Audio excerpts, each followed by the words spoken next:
Bjorling&Grant. We're in his studio workshop, and Ian is the owner of Bjorling&Grant.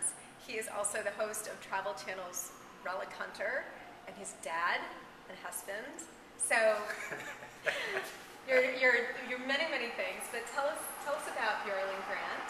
Tell us what it is and how you got into it. Well, the long and the short of it is I travel around the world to pretty remote areas and work with little cottage industries developing objects, accessories, vases, whatever, and then import raw lumber, so salvaged lumber, or work with reforestation projects and import raw lumber like some of the stuff you'll see behind us, and make tables. And then the third branch of that is I bring in artifacts and objects, mainly utilitarian objects from obscure cultures, so like these big rice paddy tillers that probably saw through there.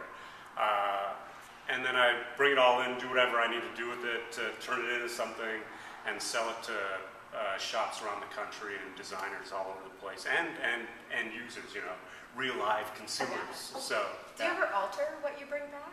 Yeah, all the time. Okay. All the time. So if I find an object that's covered in junk, moss, and whatever, that like those rice paddy tillers, sometimes I'll just stick them on a stand, and that's our favorite thing to do. You put anything on a stand, and it's something. And we'll also take those rice paddy tillers because they were often made out of mahogany or rosewood or teak. So you have just this, again, utilitarian object tilling up rice paddies all over the place, and you cut them open, and it's this fresh-looking cross-cut of teak, and so we turn into these little side tables. So we'll do stuff like that. And speaking of turning into side tables, we're in the studio. And this is a business that you got into a few years ago, probably inspired by your travels and what you were Totally, making. yeah, absolutely. So talk about what you're making. Well, I used to bring these large slab tables in from northern Thailand that was all made out of reclaimed salvage wood.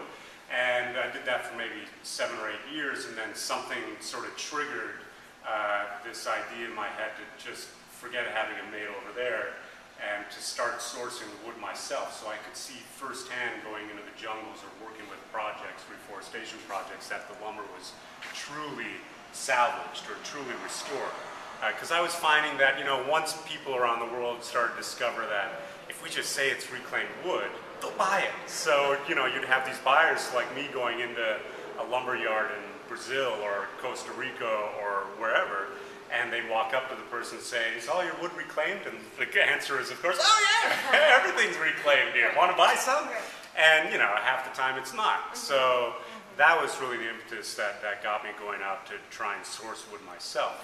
And then after we did that, I quickly discovered that how we can make all this custom furniture, or sort of the sky's the limit, and instead of waiting 10 months for a prototype in Thailand to come back and then have to change stuff on it and start it over again, here I can wander into the workshop, pick a slab of wood, and start making up a new design. And if I like it, I photograph it and stick it up online and send it to my clients. If I don't, I start over. But yeah, and that happens in the course of a week.